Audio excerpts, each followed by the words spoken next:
Forum पर आप सभी का हार्दिक स्वागत एवं अभिनंदन। दोस्तों, आज हम बात करेंगे रसायन विज्ञान क्लास 11 चैप्टर नंबर 2 आवर्त सारणी। आवर्त सारणी में हमने आगे एक वीडियो अपलोड किया है जिसके अंदर हमने आधुनिक में ये प्राचीन आवर्त सारणी के अंदर किन किन वैज्ञानिकों का योगदान रहा और उसमें सबसे पहले वैज्ञानिक था लेवोसियर। उनकी क्या कल्पना थी, उसने तत्वों को किस प्रकार से वर्गीकरण किया, इसके बारे में हमने बताया। और उसके बाद आज हम पढ़ेंगे प्राउड की परिकल्पना। प्राउड ने क्या परिकल्पना दी इसके बारे में। प्राउड का मानना था कि सभी तत्व हाइड्रोजन परमाणु से मिलकर बने होते हैं।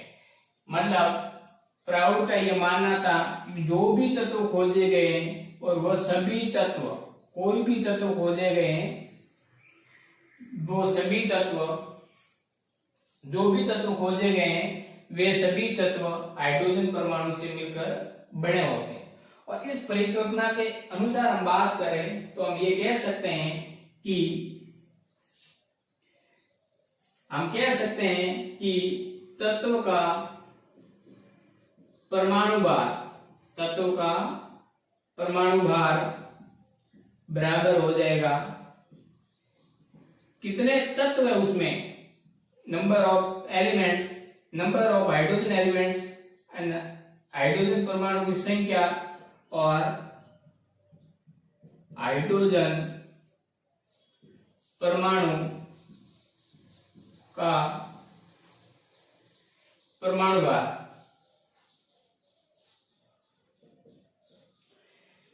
किसी भी तत्व का परमाणु भार हमें ज्ञात करना है तो हाइड्रोजन परमाणु का परमाणु भार क्या है और उसका हम गुणा किससे करेंगे, जितने हाइड्रोजन परमाणु उस तत्व में उपस्थित हैं उससे हम क्या करेंगे, गुणा, और जिससे हमें क्या प्राप्त हो जाएगा, उस तत्व का परमाणु भार। यहां देखेंगे n क्या है, हाइड्रोजन परमाणु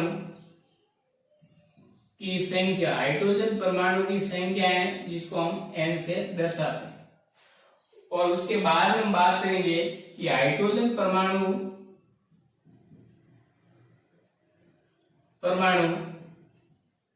का परमाणु भार होता है, हाइड्रोजन परमाणु का जो परमाणु भार होता है, एटॉमिक मास होता है, वो होता है 1 म्यू, ये यूनिट है, ठीक है।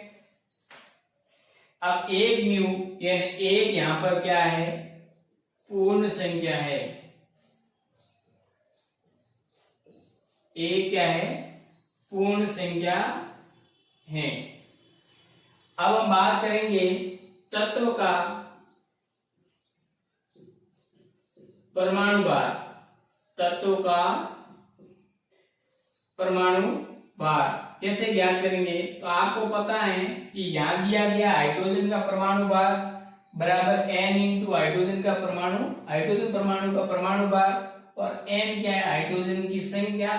तो यहाँ हाइड्रोजन की संख्या कितनी वो लिख सकते हैं, और हाइड्रोजन परमाणु का जो परमाणु भार वो कितना है, 1 है। तो हम यहाँ से क्या करेंगे, n इंटू 1 से गुणा कर लेंगे तो हमारे पास में तत्व का परमाणु भार बराबर क्या आ जाएगा, n आ जाएगा। और n क्या है, हाइड्रोजन परमाणु की संख्या, यानी उस तत्व में उपस्थित हाइड्रोजन परमाणु की संख्या, यानी किसी तत्व का परमाणु भार हमें ज्ञात करना है, उस तत्व में उपस्थित हाइड्रोजन परमाणु की संख्या से हम गुणा कर लेंगे, या हाइड्रोजन परमाणु की जितनी भी संख्या है वह उस तत्व का क्या होता है, परमाणु भार। इसके अनुसार, प्राउड के अनुसार, प्राउड ने 2 परिकल्पना दी। पहली जो परिकल्पना, इसने ये मानना था कि जो भी तत्व है वो हाइड्रोजन परमाणु से मिलकर बने होते हैं। और दूसरी बात इसने ये की कि उस तत्व का जो परमाणु भार है वो हाइड्रोजन के परमाणु भार के पूर्ण गुणक होते हैं, यानी जितने संख्या उस तत्व के अंदर हाइड्रोजन परमाणु की है उतना ही उसका परमाणु भार होगा। इसका दोष है वो देखें, क्योंकि इसकी भी कमियां हैं, उसके बारे में हम बात करेंगे कि सभी तत्व हाइड्रोजन परमाणु, सभी तत्व हाइड्रोजन परमाणु से मिलकर नहीं बने होते हैं।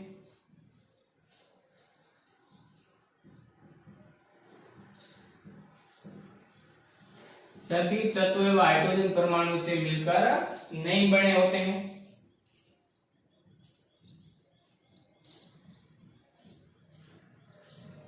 और दूसरा है वो है कुछ ऐसे तत्व भी खोजे गए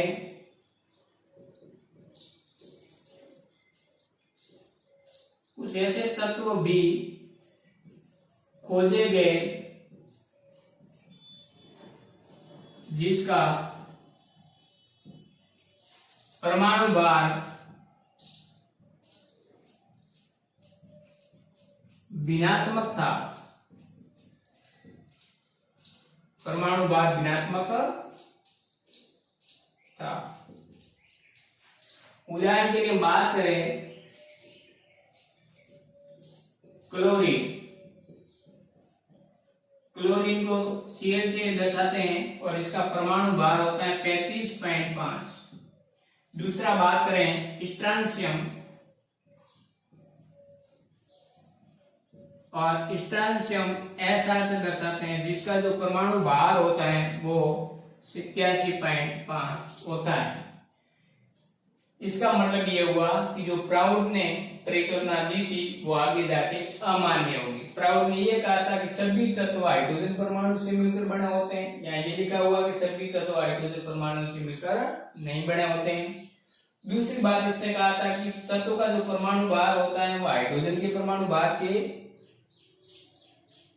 n इंटू हाइड्रोजन परमाणु का परमाणु भार, हाइड्रोजन परमाणु का परमाणु भार, और हाइड्रोजन परमाणु की संख्या यहाँ n है और हाइड्रोजन परमाणु का परमाणु भार होता है 1 यहाँ रखने पर n आ जाएगा, और n क्या है उस तत्व में उपस्थित हाइड्रोजन परमाणु की संख्या। लेकिन इसके अनुसार तो क्या होना चाहिए, जो भी परमाणु भार उस तत्व को आना चाहिए वो क्या आना चाहिए, एक पूर्ण संख्या आना चाहिए। लेकिन ऐसे भी तत्व खोजे गए जिसका परमाणु भार क्या होता है, भिन्न होता है, पॉइंटों के अंदर होता है, दशमलव में होता है। इस कारण से ये आगे जाके जो प्राउड की परिकल्पना है वो अमान्य हो गई। दोस्तों यहां तक आपको पूर्ण रूप से समझ में आ गया होगा और इसको स्क्रीनशॉट जरूर लें। उसके बाद हम आगे बढ़ेंगे अगले नियम।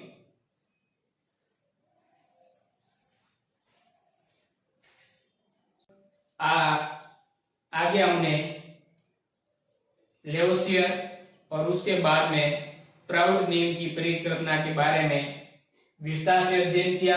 और अगला जो तीसरा नियम है आवर्त सारणी में वो है डोबेनियर का ट्रिक्स नियम। डोबेनियर का ट्रिक्स नियम क्या होता है इसके बारे में आज विस्तार से अध्ययन करेंगे। दोस्तों बने रहे क्लास के अंदर, साथ साथ में वीडियो को लाइक शेयर सब्सक्राइब करना ना भूले, क्योंकि दोस्तों आपका जितना सपोर्ट होगा उतना ही ज्यादा क्वालिटी के साथ में हम आपके सामने प्रस्तुत होंगे। आपका सपोर्ट ही हमारा मोटिवेशन है। कृपया वीडियो को लाइक शेयर सब्सक्राइब जरूर करें। आगे हम बात करेंगे कि डोबेनियर का ट्रिक्स नियम क्या है। ध्यान ये रखना है कि डोबेनियर का जो ट्रिक्स नियम है, ट्रिक्स नियम के अंदर किन तत्वों पर लागू होगा, किन तत्वों पर यह नियम लागू होगा। तो हमें ध्यान रखना है कि ये नियम जिनके रासायनिक गुण क्या हो समान, ऐसे 3 एलिमेंट्स जिनके केमिकल प्रॉपर्टी समान हो उन पर यह नियम लागू होगा। यानी ऐसे तत्व जिसके रासायनिक गुण क्या हो समान हो उन तत्वों पर यह डोबेनियर का ट्रिक्स नियम लागू होगा। इसका मतलब क्या हो, जो भी एलिमेंट्स 3 है वो एक ही वर्ग में उपस्थित होना चाहिए, एक ही आवर्त में होना अनिवार्य नहीं, क्योंकि वर्ग के अंदर रासायनिक गुण क्या होते हैं समान होते हैं। आवर्त में रासायनिक गुण समान होना जरूरी नहीं है। तो समान रासायनिक गुण, इसका मतलब हम ये कह सकते हैं कि समान वर्ग वाले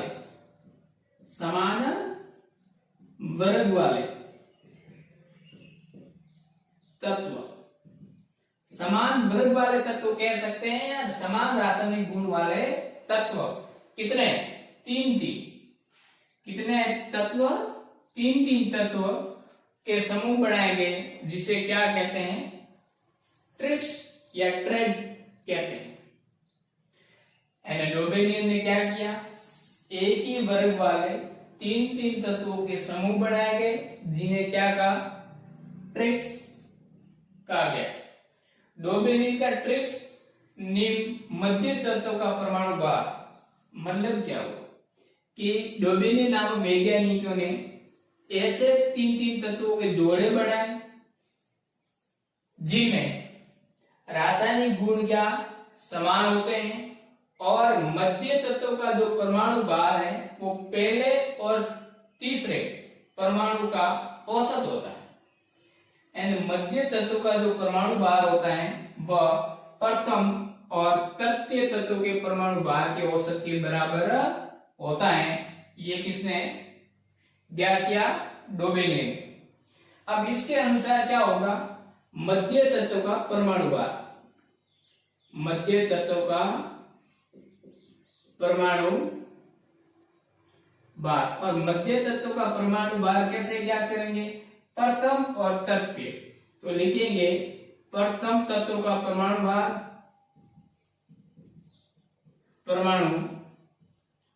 भार, प्लस तृतीय तत्व का परमाणु भार।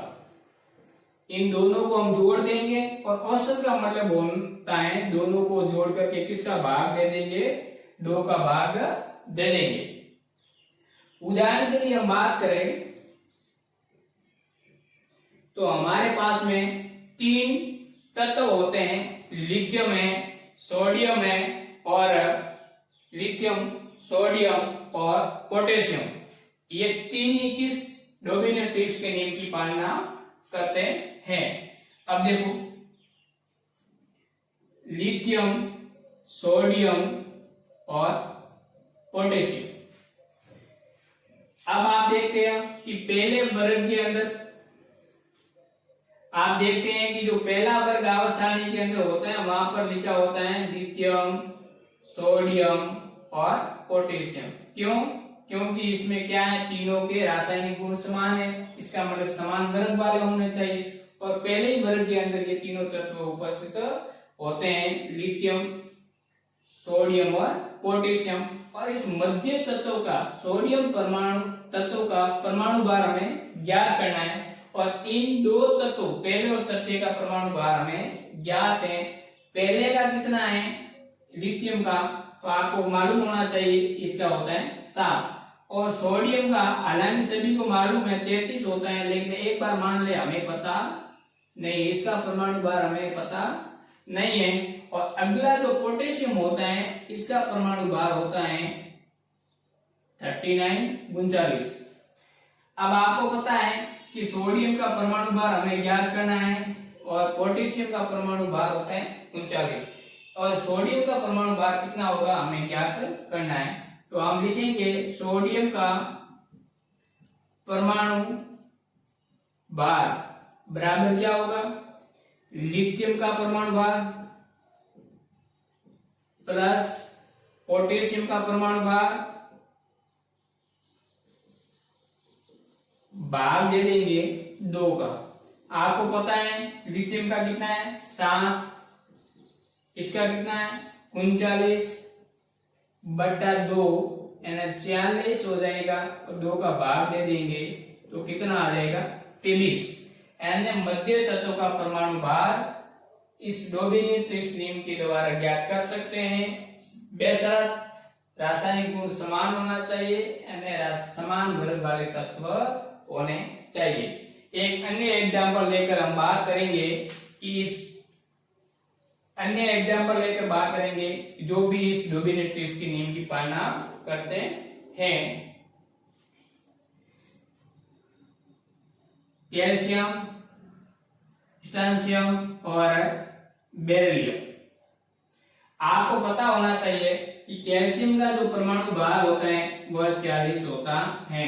इसका परमाणु भार हमें पता नहीं है, मतलब स्ट्रोंशियम का परमाणु भार आपको पता नहीं है और कैल्शियम का परमाणु भार आपको पता है, और बेरिलियम का परमाणु भार 137 होता है। कितना होता है दोस्तों? 137।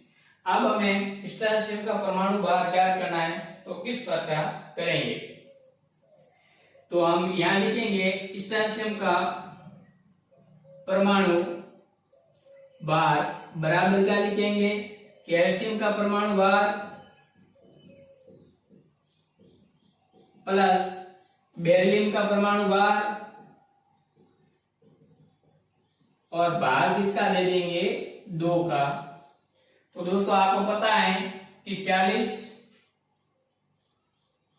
प्लस 137 और इसमें 2 का भाग दे देंगे, तो हमारे पास में किसका आ जाएंगे? स्ट्रोंशियम का परमाणु भार आ जाएगा। तो दोस्तों 40 और 137 दोनों को जोड़ते हैं तो हमारे पास कितना आता है? 0 मतलब 7 और 3 7 और 1 का 1/2, 17 का आधा 8 और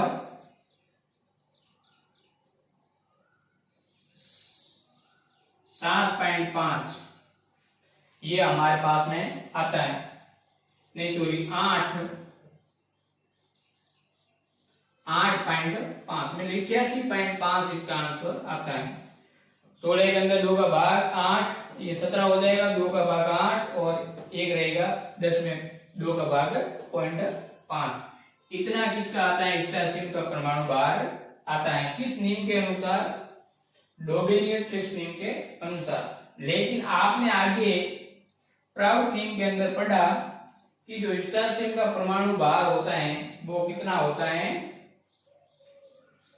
वो स्ट्रोंशियम का जो परमाणु भार आपने जो पढ़ा है प्राउड के नियम के अनुसार वो होता है 87.5, मतलब लगभग बराबर है, दोनों में ज्यादा अंतर नहीं है, इसलिए ये नियम इस पर लागू होता है। आगे और ऐसे तत्व देखेंगे जिसका परमाणु भार हम इस नियम से ज्ञात कर सकते हैं। दोस्तों यहां तक आपको समझ में आ गया होगा। अगला आप देखें तीसरा, तो ये पहला, दूसरा, तीसरा देखें। क्लोरीन है, ब्रोमीन है और आयोडीन है। क्लोरीन का परमाणु भार सभी को पता होता है 35.5 होता है। इस ब्रोमीन का आपको क्या करना है? परमाणु भार पता नहीं है, इसका परमाणु भार आपको क्या करना है? ज्ञात करना है। क्लोरीन का पता है, ब्रोमीन मध्य तत्व है जिसका परमाणु भार हमें ज्ञात करना है, और आयोडीन का जो होता है वो परमाणु भार होता है 127। कितना होता है दोस्तों? 127। तो हमें क्या करना है? ब्रोमीन का परमाणु भार ज्ञात करना है। और ब्रोमीन का परमाणु भार कैसे ज्ञात करेंगे कि क्लोरीन का परमाणु भार प्लस आयोडीन का परमाणु भार का क्या लेंगे? औसत। तो मैं सीधा लिखूंगा ब्रोमीन बराबर क्लोरीन प्लस आयोडीन बटा 2, यहां आ जाएगा 35.5 प्लस 127 में 2 का भाग दिया जाएगा, तो ये लगभग 81.25 के समथिंग आंसर आएगा। ये किसका है? ब्रोमीन का परमाणु भार। अब दोस्तों आगे हम ऐसे अन्य उदाहरण के बारे में बात करेंगे जो डोबेलियर-ट्रिक्स नियम की पालना करते हैं, और इसकी आखिर क्या कमियां रही वो अगले स्लाइड के अंदर हम पढ़ेंगे। यहां तक आपको समझ में आ गया होगा, स्क्रीनशॉट जरूर लें और आगे हम नेक्स्ट स्लाइड पर चलते हैं।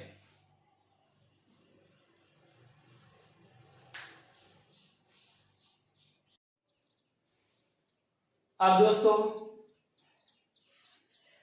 दोस्तों डोबेलियर के ट्रिक्स नियम के अन्य एग्जाम्पल के बारे में हम बात करेंगे कि डोबेलियर का जो ट्रिक्स नियम है इसका क्या अन्य एग्जाम्पल हैं। हम बात करेंगे कि वर्ग के अंदर देखा जाए तो ये डोबिनियन का ट्रिक्स नियम लागू होता है। इसको हम ऐसे भी लिख सकते हैं कि पोटेशियम, रुबिडियम और सीजियम, लेकिन आपको अध्ययन की दृष्टि से आसान रहे इसलिए हम वर्ग के अनुसार इसको लिख दिया है। पोटेशियम, रुबिडियम, सीजियम, उसके बाद में फास्फोरस, आर्सेनिक और एंटीमनी, ये वर्ग है, ये पहला वर्ग है। और नाइट्रोजन फैमिली के अंदर ये तीनों आते हैं और ऑक्सीजन फैमिली के अंदर ये आते हैं सल्फर, सेलेरियम, टेलुरियम और स्केंडियम।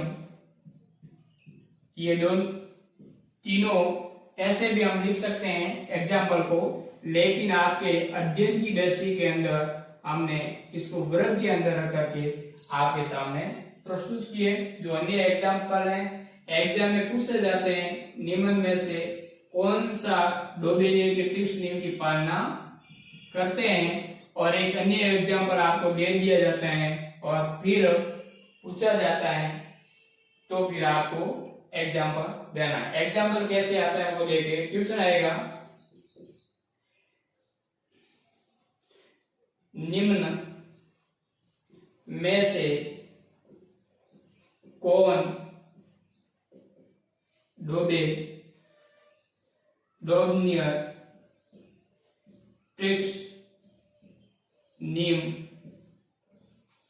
की पालना नहीं करता है। जब ऐसे सवाल आ जाए और आपके अंदर ऐसे सवाल को हल करना हो तो हमें डोबिनियन के जो ट्रिक्स नियम के जितने भी एग्जाम्पल आपको लिखवाया है वो याद होना चाहिए। जैसे लिथियम, सोडियम, पोटेशियम,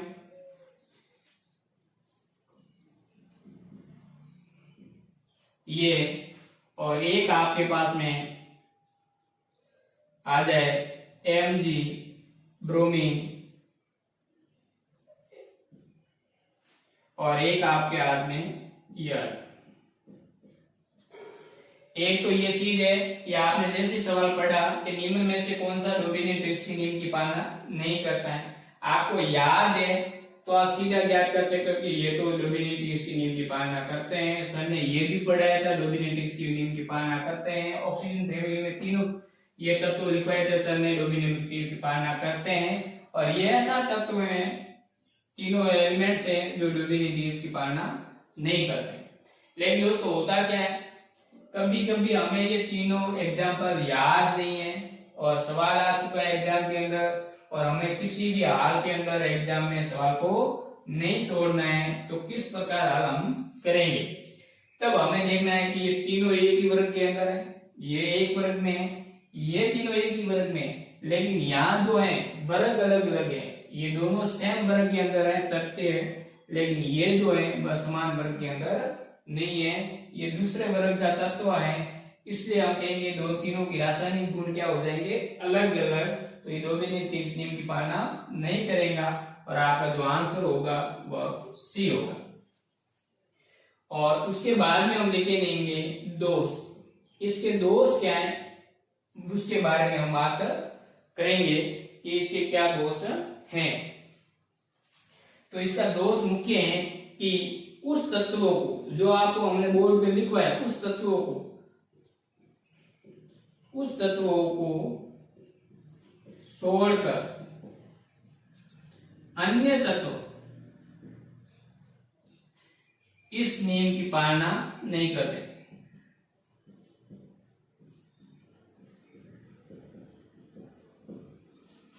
हैं मतलब जो बोर्ड पे आपने लिखवा दिया है उस तत्वों को छोड़ करके अन्य तत्व ले लिया जाए वर्ग के अंदर तीनों तत्वों की जोड़ी में, तो मध्य तत्व का जो परमाणु भार होता है वो दो तत्वों के परमाणु भार के औसत के बराबर आपको प्राप्त नहीं होगा। इसलिए इस नियम का क्या है, दोष है, कमी है। यहाँ तक दोस्तों आपने पढ़ लिया होगा। वीडियो को लाइक शेयर सब्सक्राइब जरूर करें और आगे देखते हैं न्यू लाइन का अष्टक नेम क्या है, वो अगले वीडियो में आएगा। दोस्तों पढ़ते रहिए और मन लगाकर यदि किसी चीज पर को करे तो उसमें हमें सफलता अवश्य मिलती है, ये ध्यान रहे। कभी भी निराश नहीं होना चाहिए, लगातार पढ़ाई के अंदर मेहनत करनी चाहिए और उस मेहनत का फल अवश्य हमें मिलता है। दोस्तों इसी के साथ हम वीडियो को समाप्त करते हैं।